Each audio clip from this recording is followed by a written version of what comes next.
Hello, Charles here again, the How to Restore a Castle pod. I wanted to update you on the kerfuffle around the bridge. And to do so, I'm going to summarise where we are and how we got there.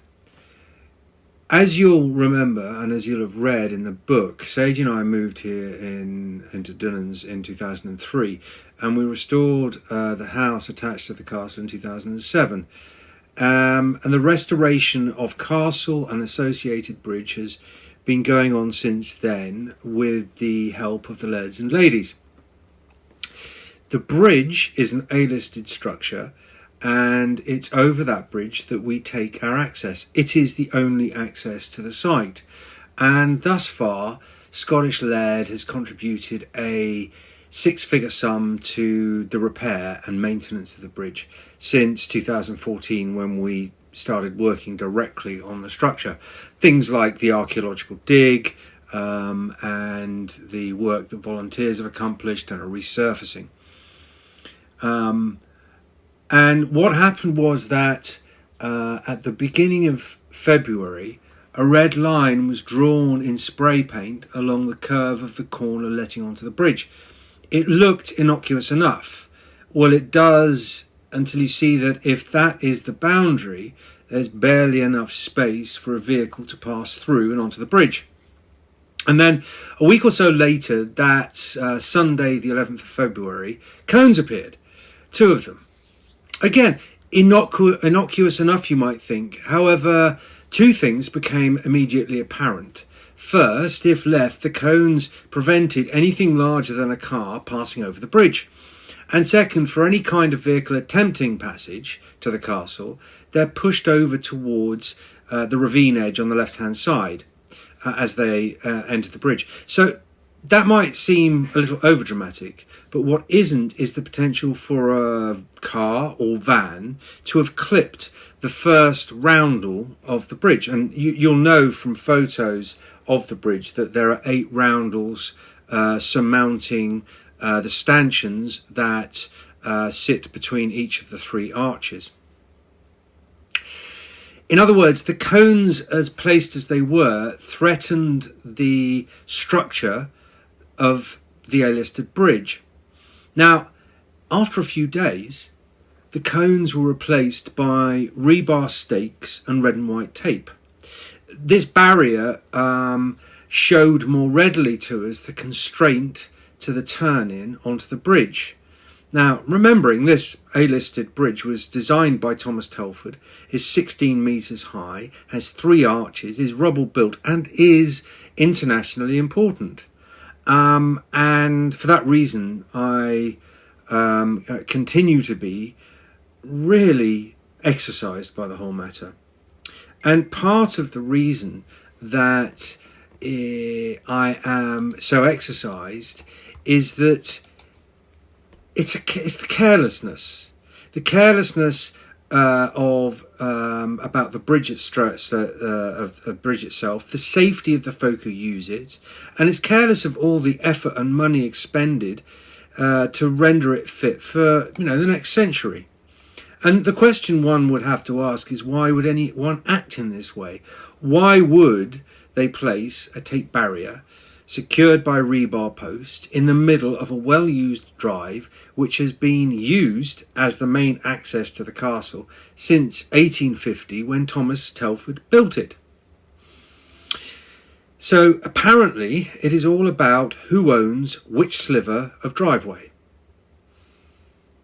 So the best thing I can do is give you a brief outline of how we have come or came to this sorry pass.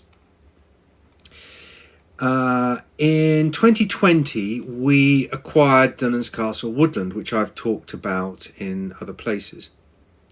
This woodland was originally planted by the Fletchers, who built both castle and bridge. And then it was sold separately in 1999 when the castle changed hands for the second time. I won't go into the history of all that, but suffice to say, the opportunity came up for us to acquire the forest in 2020.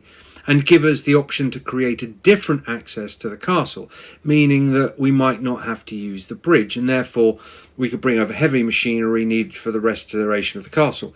And given the huge budget that we need for the restoration of the castle, to reduce that cost by 20% by not using the bridge seemed to be a win-win. But all of that really is by the by.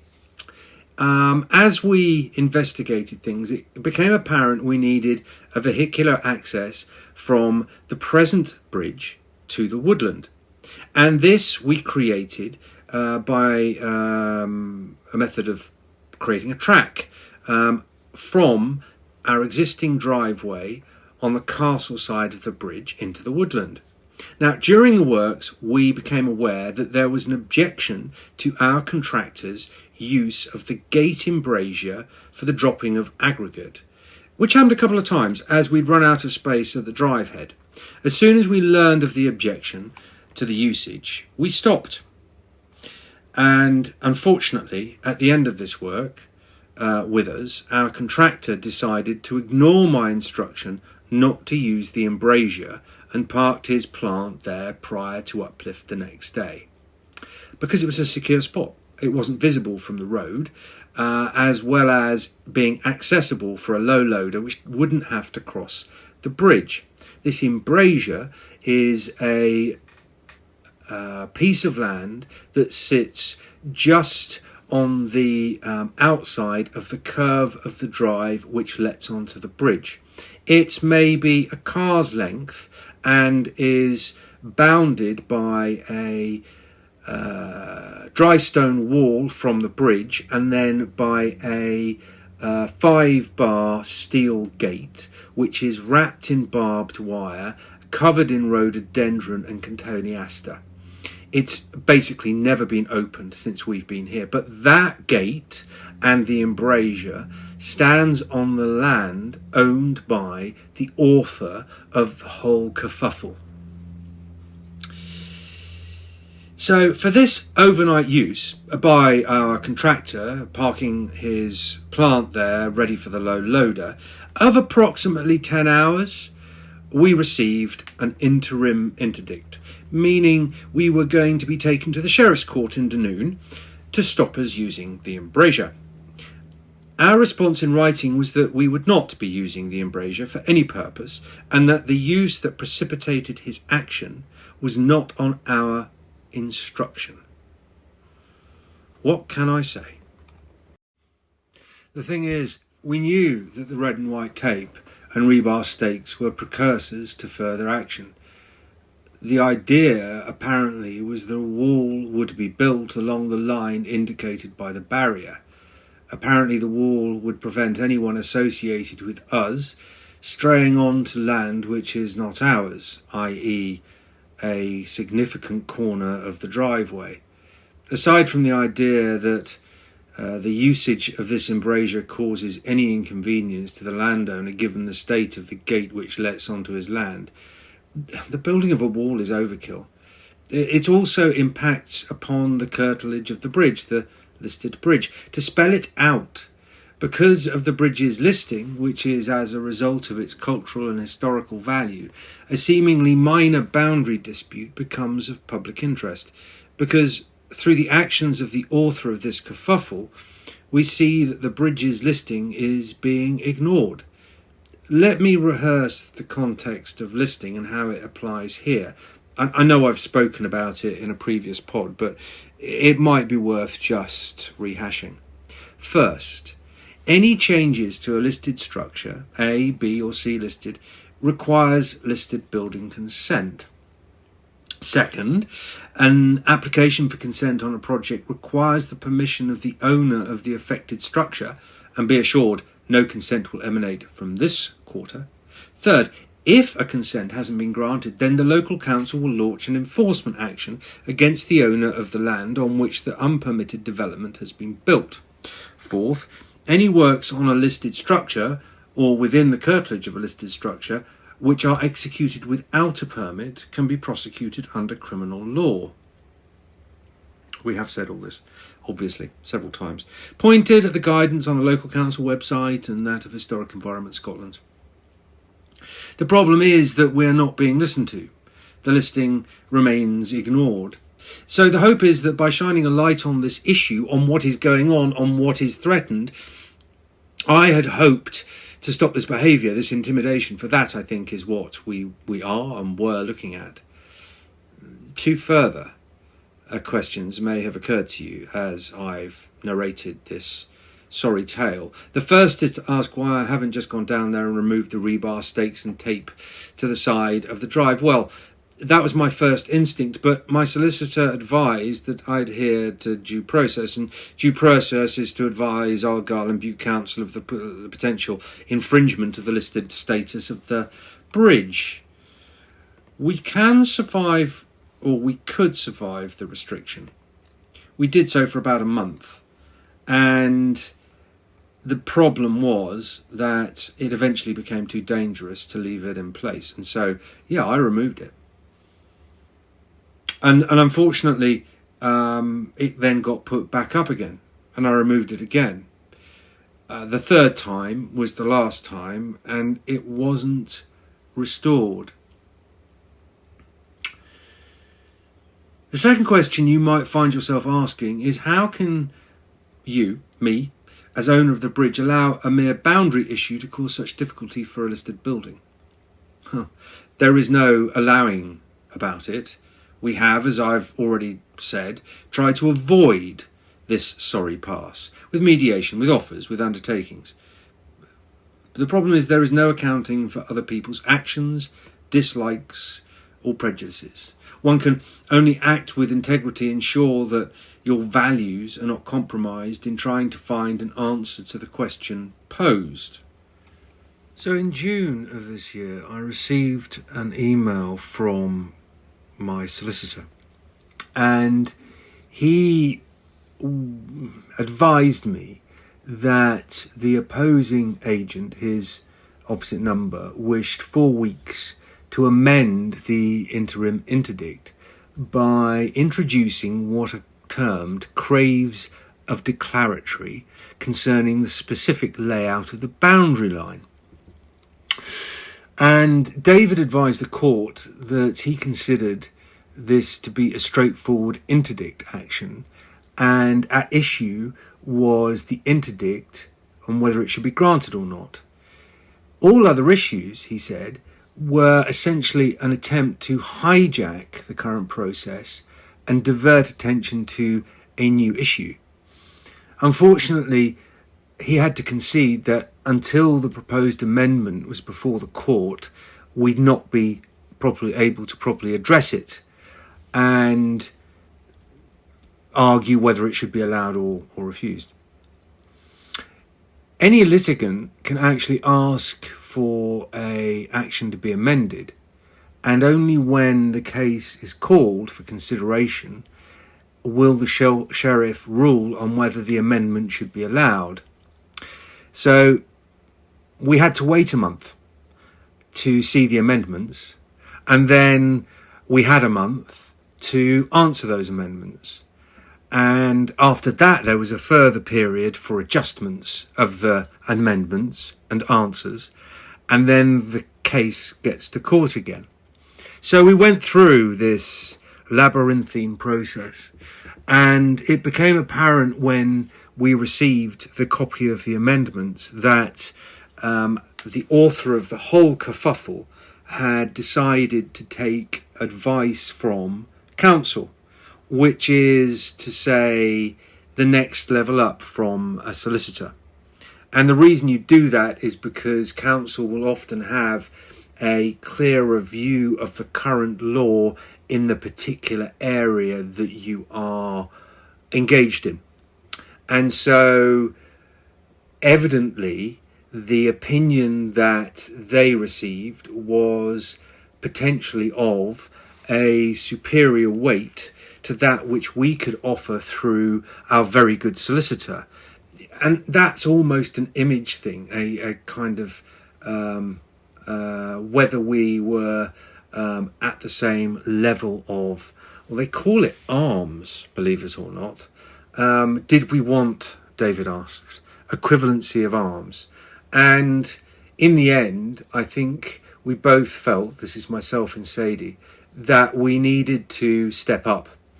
So we did, and that was actually very interesting because our council pared back the issue to the point where, as he said, really, actually, in the end, it comes down to access and the established access that Dunans has had since 1815 and that has been established by deed in 1999 and used since 1999 as established in deed. And that argument has gone forward to the court. We're still seeking to get the opposition's cravings dismissed. But what we're also doing is we are asking the court to rule on our own interdict, which is to prevent the opposition from continuing this ridiculous, vexatious case. Now, I should follow all of that up by saying that that is a very partial summary of something that I am not sure I fully understand. There's a huge amount of detail that we have had to put in place. The whole sequence of ownership, how various elements of the land around this particular corner onto the bridge is owned and has been owned and has changed ownership, and who has done what and when, and where the march boundaries are, and what the commitments are from each owner to the march boundaries, etc. It becomes just deeply frustrating because none of this is necessary.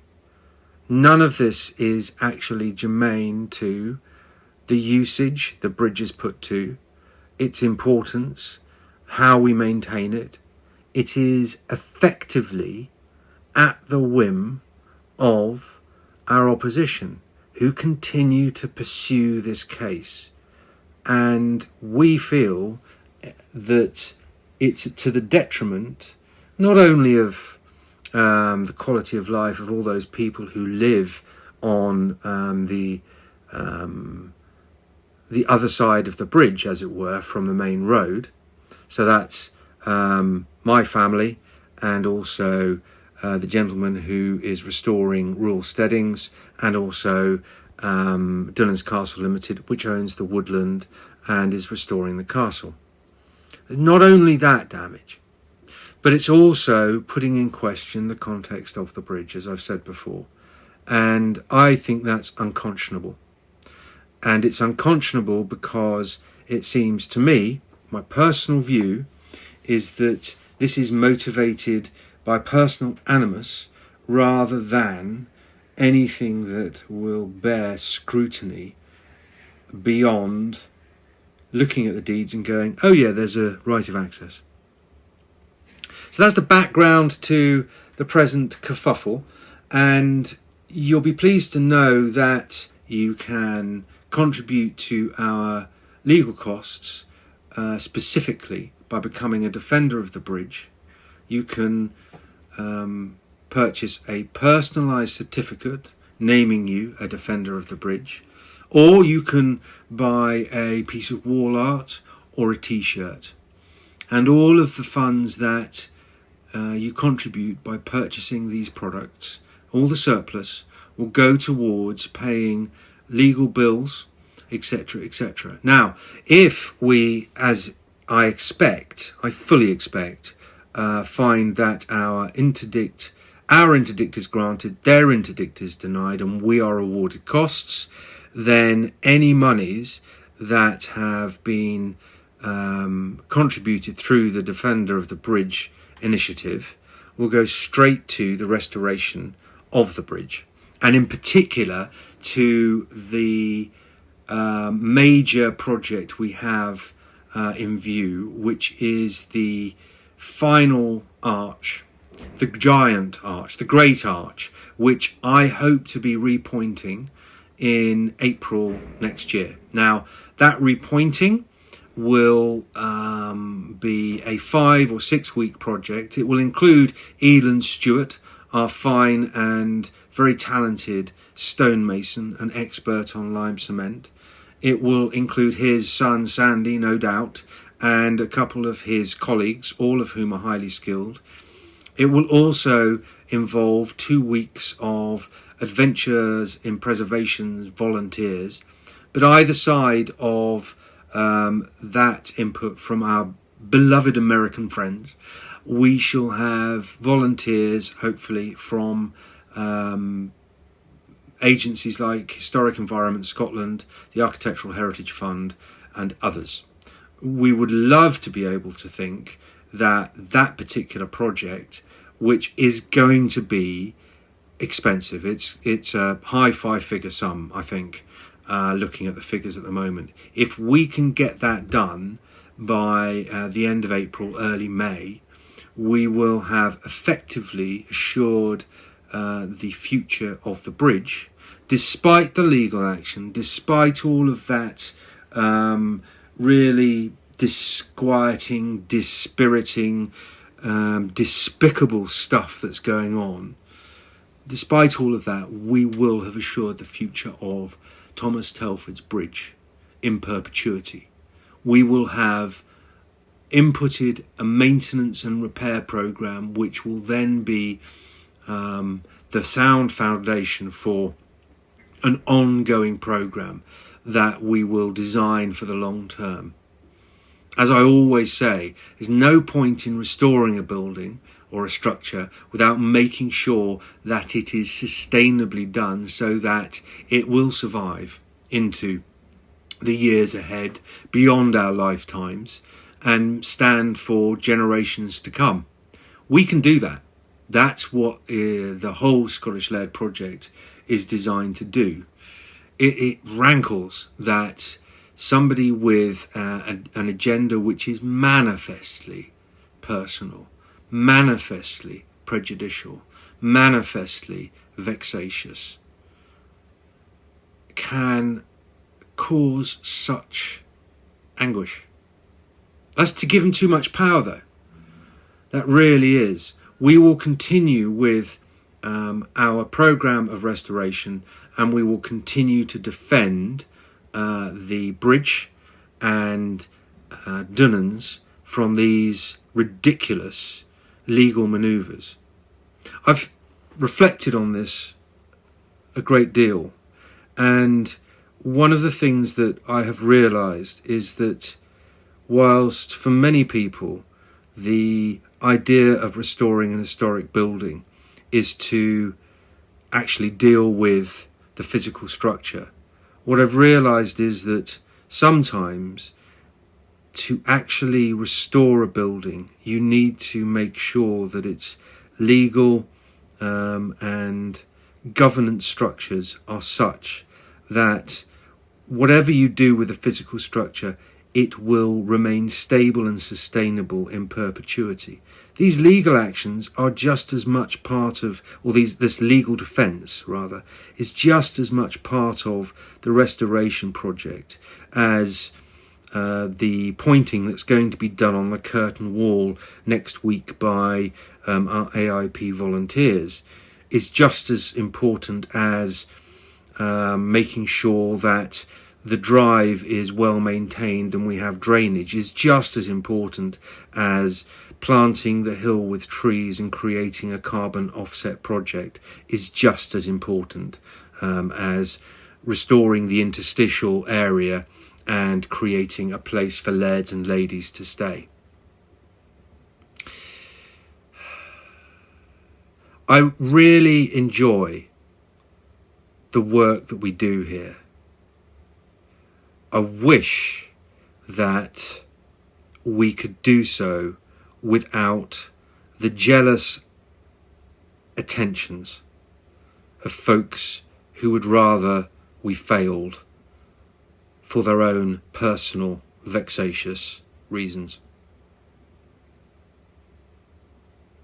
I will See you next time, and in the meantime I hope you enjoy the ongoing project to provide you access to all the admonitions in how to restore a castle. Thank you for listening. I'll see you next time.